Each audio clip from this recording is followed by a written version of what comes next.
Maybe he is born of grit and hellfire. Chapter 3. Even just a week ago, if you told Peter Parker he would be walking through Central Park, hanging onto his parents' hands, the 7-year-old would probably first ask if you were feeling okay. Admittedly, it was somewhat odd calling his mom Jess and his dad Matt, but he had to admit that calling them mommy and daddy would be very weird. Bad weird. Unbeknownst to him, that was a very conscious decision for them, something Matt had insisted on. We are not making him call us mom and dad. But it's what we are, Jessica said, confused and trying to conceal her disappointment. Yes, but he's more than smart enough to understand that. But he doesn't feel it, Jessica, not yet. She didn't understand what the foster system was like, not really. She'd gone straight from having no family to being adopted for Dorothy Walker's publicity stunt before she even regained consciousness after the accident.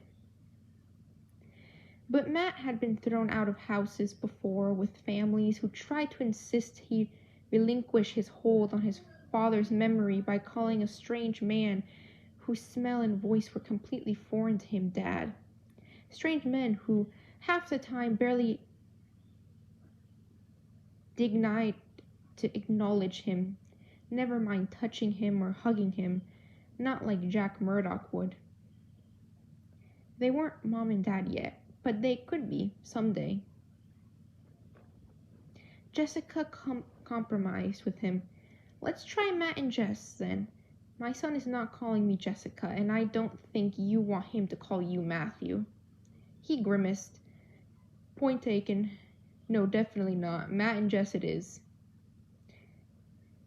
We can't wait to show you your rooms, Peter, Matt told him, listening almost obsessively to every beat and skip of that little heart he'll relish describing to Jessica in detail the way it went faster at the sound of her voice, the first touch of Matt's hand. Rooms? He repeated, puzzled. Jessica glanced down at him. Though the two had modulated their walking strides to accommodate his shorter legs, she slowed down even more, letting Matt pick up the cue by sound. It was probably good that they were getting this out of the way quickly. Matt and I don't live together, Peter. You'll have your own room in each of our apartments. Oh, but a realization dawned on him. You got divorced? That wasn't why you gave me away, was it? He sounded so guilty, and that more than anything was what killed her. As soon as the words left his mouth, Peter wanted to take them back, especially when it gave Jess such a sad-stricken look. Guess I'm taking this one, Matt thought, after a moment of her horrified silence. No, Peter, that was never why. Jess and I have never been married. We became friends years after you were born, but we didn't really know each other that well when you were a baby. That, in Matt's opinion, was enough detail for a 7-year-old. Slowly he sensed Jessica lowering herself to kneel on the grass, heedless of the stains rubbing off onto the front of her jeans. Gently touching the top of Peter's shoulders, she said, Matt didn't know for a long time that he was a dad. When you were born, there was a very bad man with me, and I thought he was going to hurt you. But I wanted you to be safe, so I made sure the man would never be near you again. It was a grossly oversimplified and somewhat misleading version of events, but Matt strongly approved of it. The reality of the situation was too gruesome for a child, especially concerning his own mother. Maybe someday she would tell him a more complete, though probably still edited, version of the story. Okay, Peter agreed, sounding a little teary himself, but you wanted to keep me, right? It was the question every adopted child wanted to know. More than anything in the world, she vowed, as serious as if he were an adult. Because Jessica could be achingly sincere at just the right times, but wasn't good with sustaining emotional moments. She stood and said briskly, "And anyway, we're all together now, aren't we?" Yeah, we are," Peter agreed, smiling shyly. A thought occurred to him then, and his face fell a little. "I don't, you guys don't live in, like, different states, do you?" He had a classmate, Cameron, who spent the first half of every school year in New York and the second half with his mom in California. Both of them chuckled. "No, Peter," Matt said, with a small shake of his head. "We both live here." "In New York?" he said, confused. "In Manhattan," Jess clarified. She pointed to the southwestern corner of the park. "We live that way, in Hell's Kitchen." "Oh," Peter said, excited now, "like Daredevil." Jessica darted a quick look over at Matt. They'd had a lot of discussions about the way they planned to raise their son, but somehow Peter actively knowing and asking about Daredevil without actually knowing that Daredevil equals dad had not occurred to either of them. Matt seemed a bit stunned, so she said, Yup, but don't worry, he isn't scary, I promise. I've actually met him before. He's a bit of a dork."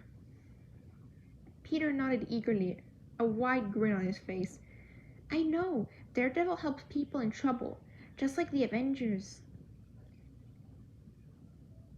She wasn't great at speeches, couldn't find the right words like Matt always seemed to, but she swore to herself that she'd find a way to convey the deep admiration shining in Peter's face to him later. "He's my second favorite superhero." "Really?" Matt drawled, amused, and maybe a little jealous. "Who's your favorite then?" "Iron Man." Jessica and Matt absolutely did not wince. A spoiled rich boy who'd spend most of his 20s and 30s trying to consume his body weight in scotch and coke while working his way through the Playboy catalog was not their idea of a person they wanted Peter to emulate. Better to be like his dad and punch car thieves in ridiculous spandex pajamas, in Jessica's opinion. Even the moments when Matt was being an absolute dumbass, she'd never doubted his heart was in the right place. Peter continued on. "Yeah, I want to be an inventor too. I saw this article about the energy-saving engine he just built." He chattered away, going on long tangents about medical and scientific discoveries they should have known. He didn't care about the money or the glamorous lifestyle. Peter was in love with the science. And judging by Matt's lost expression, the topic was just as over his head as it was hers. Despite their very different educational backgrounds, Jessica had dropped out of community college and Matt graduated Columbia Law summa cum laude. Neither of them were slouches in the intelligence department, but their kid was on a whole other planet. His voice finally died out and Peter glanced nervously between them. I'm talking too much, aren't I?" He stared at his shoes. "People say I do, a lot." Jessica had honestly been too awed by his obvious intelligence to mind, and Matt found it very relaxing. It was like listening to Foggy and to a lesser extent Karen. If he hated chatter, he'd be short two amazing friends. "Not at all," Matt said pleasantly. He described Peter's tendency to let his mouth run ahead of his brain, but this was the first time Jessica had been there to witness it. You get that from my little brother Phil," she said suddenly, glancing down at him. "He never shut up, either. I've sort of missed it, actually." "Can I meet him? Do I have more aunts and uncles or grandparents? Oh, do I have brothers and sisters?" Each question was rapid fire with eager excitement, an excitement they both knew they'd have to disappoint. "No," Jessica admitted slowly, briefly looking toward Matt. "Neither of us had any other kid but you. Phil and my parents both died in a car accident when I was a teenager. I'm afraid you can't meet them." She had to tamp down the surge of anger that welled in her, directed entirely at Trish. Peter might have had both grandmothers if it weren't for her. Sure, Lisa would have been in prison for the rest of their lives, but it was better than nothing. Peter was very pale. Like my mom and dad? He asked, then immediately corrected himself. Like my other mom and dad? Yeah, she said quietly, like the Parkers. Softly, Matt said, my mother, your grandmother, is still alive, Peter. I'm sure she'd love to meet you whenever you're ready for it.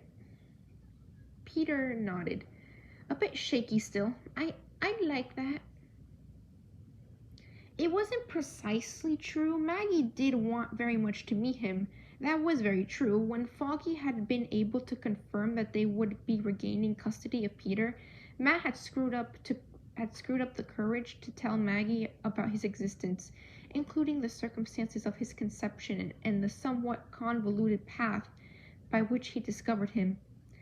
After a truly horrifying 10-minute lecture about safe sex practices, Maggie had all but demanded that he present her grandson to Clinton Church as soon as possible. As far as Matt was concerned, as soon as possible was whenever Peter was good and ready. He was sincere in his desire to have a relationship with Maggie, and he hoped Peter would have one with her too, but he didn't owe her special priority in life.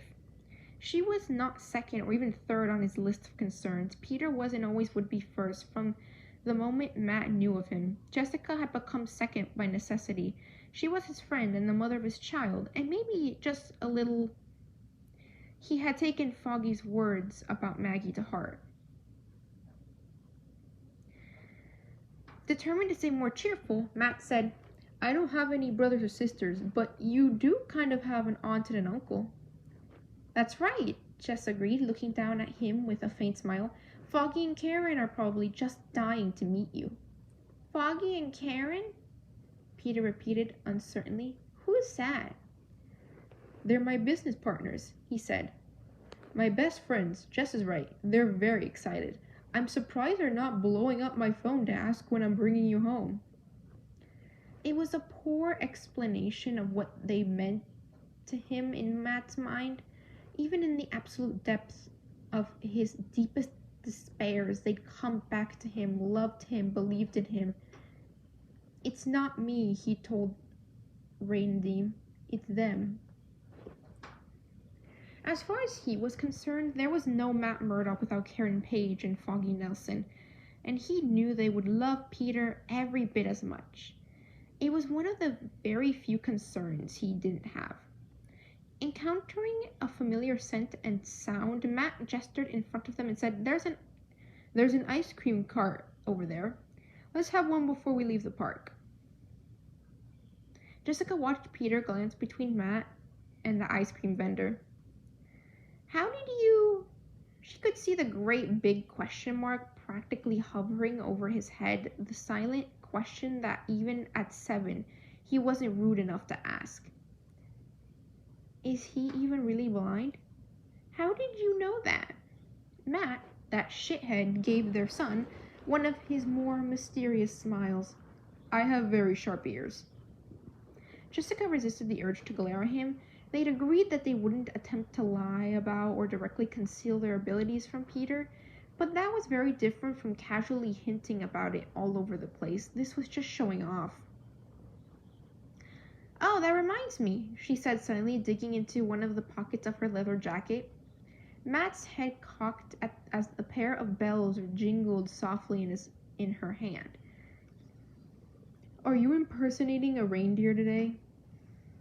Peter giggled quietly, turning Matt's smile into the ridiculously goofy grin that he only did when he was really happy. Crouching down, she held the long strand of blue yarn out for Peter to see. A little silver bell was tied to each end. We're gonna tie this onto your backpack, she told him, looping the yarn around the top handle of his bag. Matt does have very good ears. They're so good you might sometimes forget that he can't see you, but when you're both in a crowd, it won't be easy for him to find you. Wear these and he'll always be able to hear where you are. Matt was touched that she had thought of it and absolutely knew better than to say so out loud. Jessica knew that Matt used both hearing and smell to determine where objects and people were in the world. He knew Peter's heartbeat so well by now he could often hear it from 2 blocks away. But she was right. It wasn't as much help in a large group of people. His heartbeat would only identify Peter's general direction in relation to him. Not Peter himself. He'd have to think of a way he could show his appreciation for Jessica's thoughtfulness without running head on into her willingness to accept kindness. Curiously, Peter glanced toward Matt, meeting the blood-red lenses of his glasses. Rather than looking into his eyes, he wondered what color his father's eyes were. But it felt rude to ask him to take them off, especially right there in public. Can you really hear me wherever you go? Jessica watched Matt's focus go from her to Peter. Don't look at me. You got yourself into this, she said under her breath. Show off. From pretty far away, yeah, Matt said, neatly evading the real answer. Do you like chocolate or vanilla? Vanilla, Peter said after a moment. He beamed. That's my favorite too. Because he never learned his lesson the first time, Matt strode confidently over to the vendor while Peter watched, open-mouthed. He saw Jess roll her eyes and smile when then she pointed to where Matt stood and said, See when he pays? He's just using a credit card, right? Peter whispers back, feeling a little thrill go through him that his mom would share secrets with him. Yup. Matt can't read the numbers on money, but if you write things down for him nice and clear, he can feel your handwriting on the paper. A bit cheekily because he was the unholy union of a blind vigilante lawyer and an ass-kicking detective, Peter said, Does that mean I should ask you if I need help with my homework? If you don't want to learn Braille, you definitely should.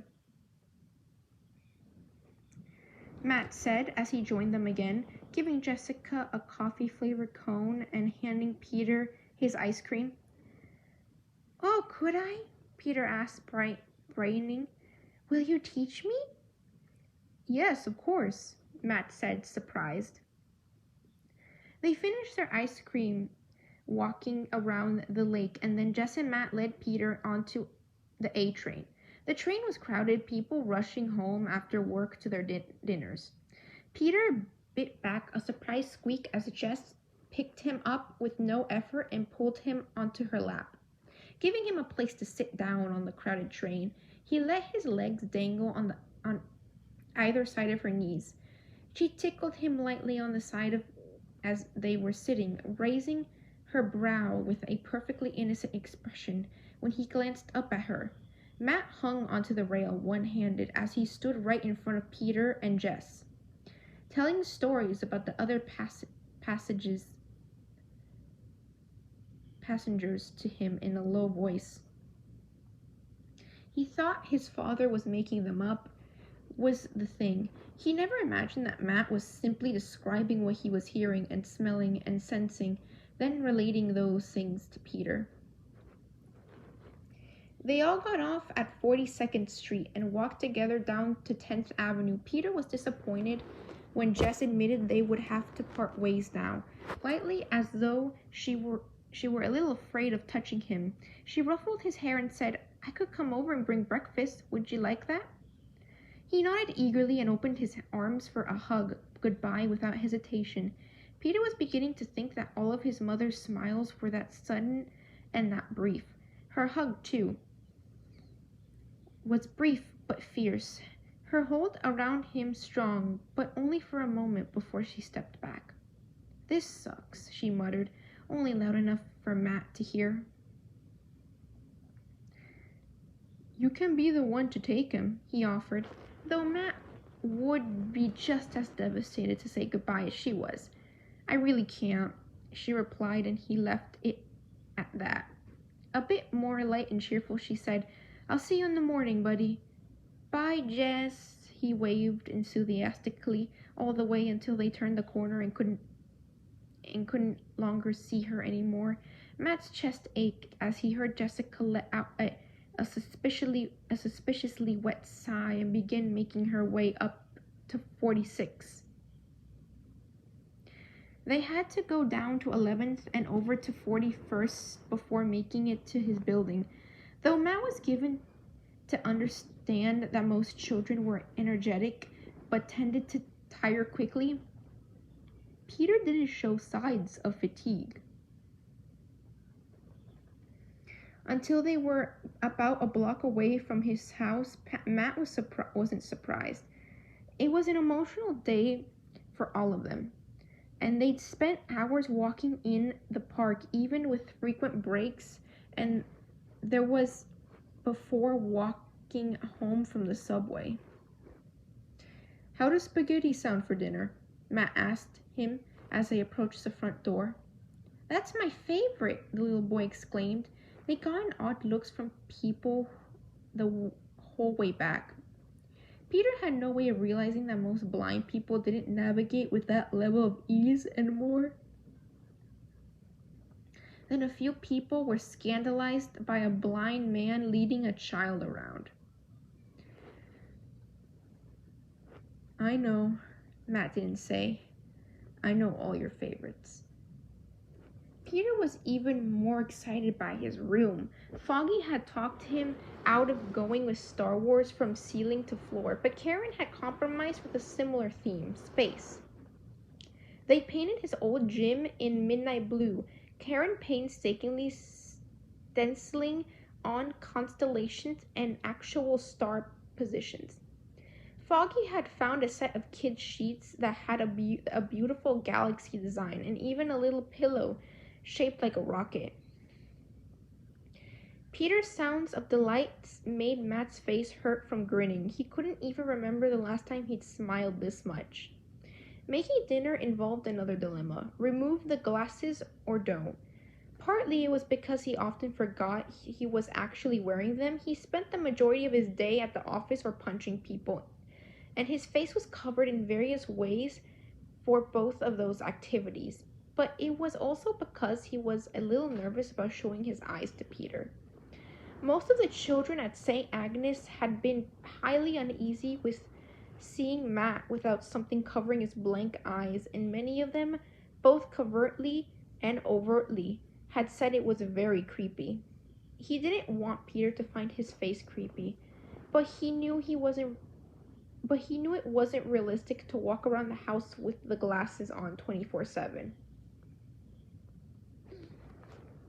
Foggy admitted that he'd been a bit off balance at first. He said that it was mostly a social cues thing. Everything you were taught about interacting with other people relied on nonverbal expressions, gestures, and eye contact. Matt had to mostly guess about facial expressions. More subtle gestures were sometimes lost on him, and as good as he was about guessing where people's faces were, he couldn't just force his eyes to focus. Logically, he knew it was something Peter could only get used to by exposing the reality of it to him early and often. But he didn't want his own son to be scared or disturbed by him. But they couldn't get past that unless Matt was willing to let him assimilate to it. And he knew the longer he waited, the more forbidden and scary his uncovered face would seem. Sighing quietly, Matt pulled them off and folded them onto the counter. "Peter, do you want to help me make dinner?" "Can I?" Peter asked, turning to look at him. There was a moment when he realized he could see Matt's whole face, and his heart stuttered and stopped. A soft "oh" came out, and that wouldn't have been audible to any other person before Peter's motor mouth rattled up again, and he said, Aunt May used to let me mix the meatballs."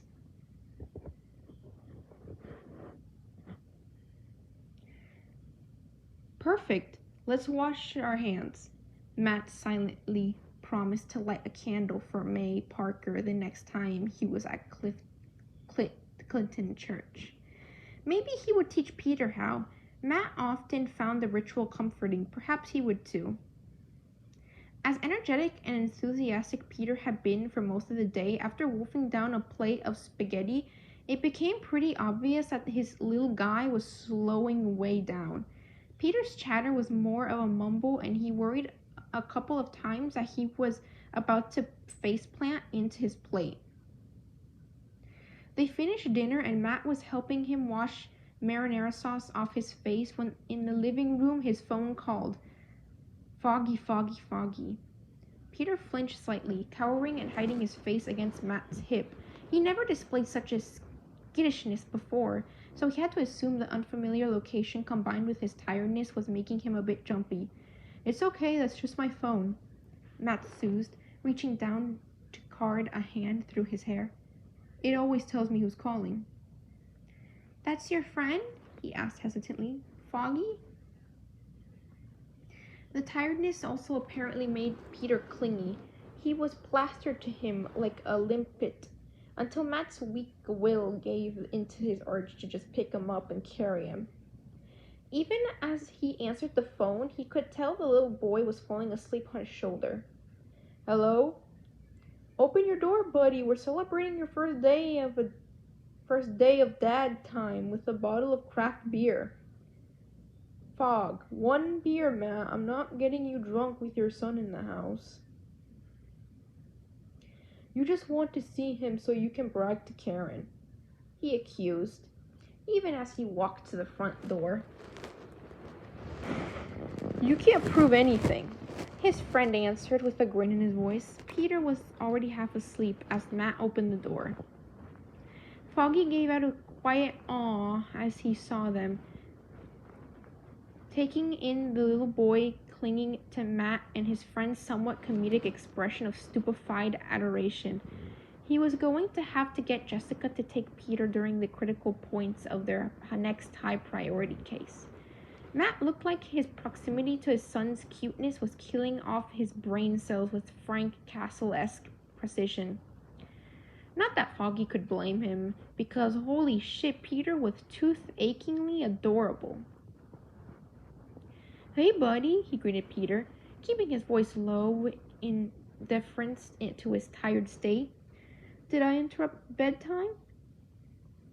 Lo, Uncle Foggy, Peter yawned, rubbing his eyes, his head crashing right back down to Matt's shoulder as his eyes slid half closed. Wow, you are somehow even better at sensing weakness than your dad, he thought, dazed. 911, I'd like to report a theft. This child just stole my fucking heart. Hey, Pete, do you like your room? I love it, he sighed, struggling his way through another yawn. We're on our way to going there right now, Matt murmured, gesturing for Foggy to make himself comfortable on the couch with his free hand, dragging his fingertips along the wall. He made his way back to the room, smelling of fresh paint and new fabric.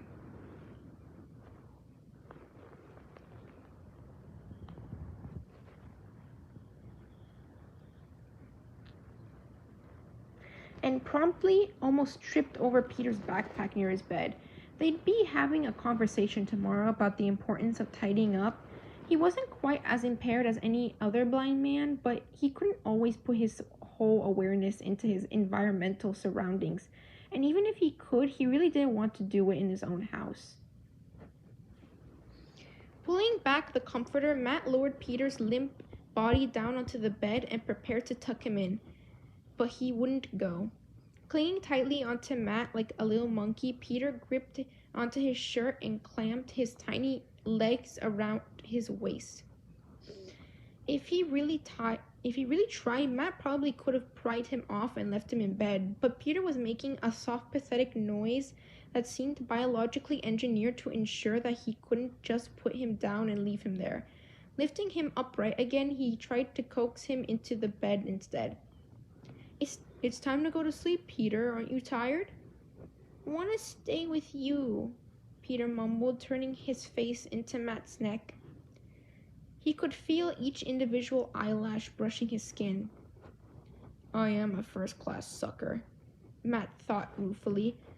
He should set boundaries, be firm, be a good parent. But he didn't want to say no. He didn't want to let go of his son.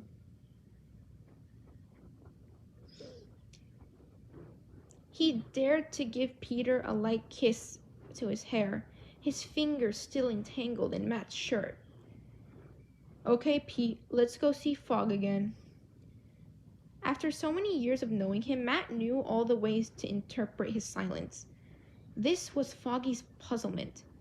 Peter was already back to being nearly asleep now that the threat of being left in bed was over. Matt shrugged. He didn't want to go. Foggy kept his voice low, shifting over a little more to give them room to say, I'm not surprised. Matt made an inquiring sound as he sat down. He likes his room, though. It's a new place, Matt. He's never been here before, and this was really a really emotional day for him, you know? He sensed Foggy shrugging. He wants to feel safe in a strange place. Idly rubbing at Peter's back, he said, But I'm practically a stranger. I'm barely more familiar than the apartment is. Very quietly, Foggy said, You're his dad.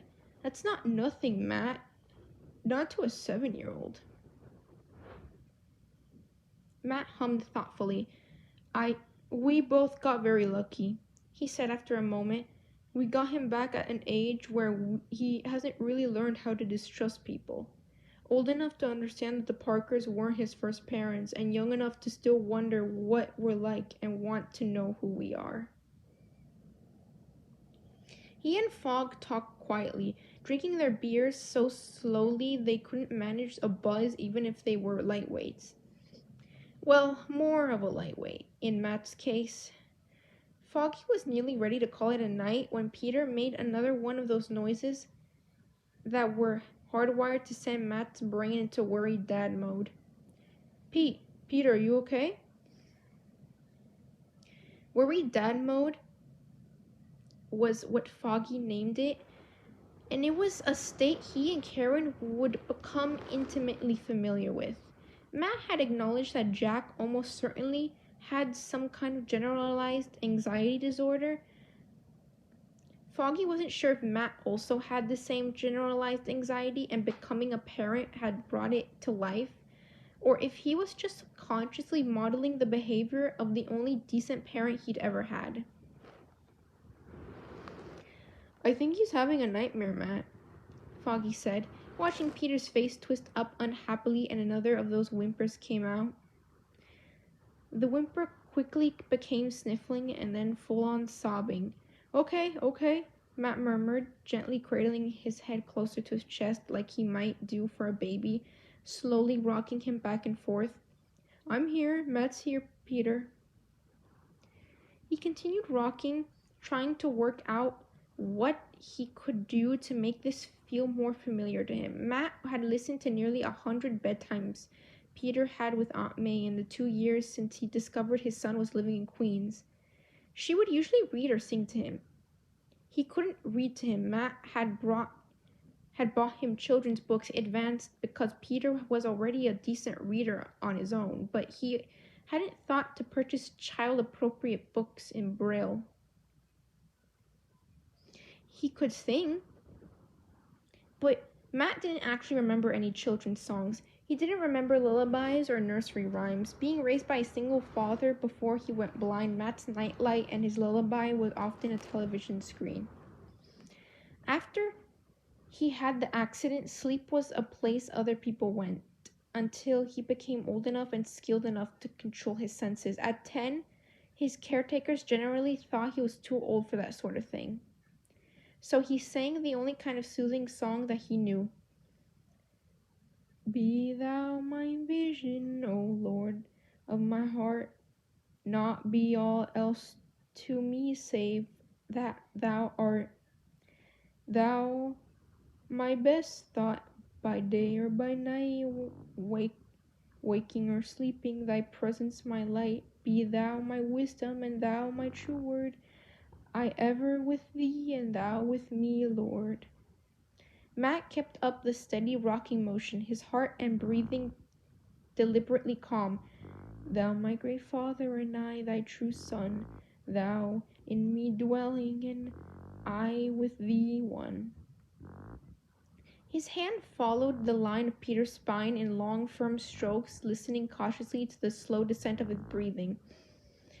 Resting his head atop his son's hair, he murmured, Riches I heed not, nor man's empty praise. Thou my inheritance now and always. Thou and thou only first in my heart. High King of heaven, my treasure thou art.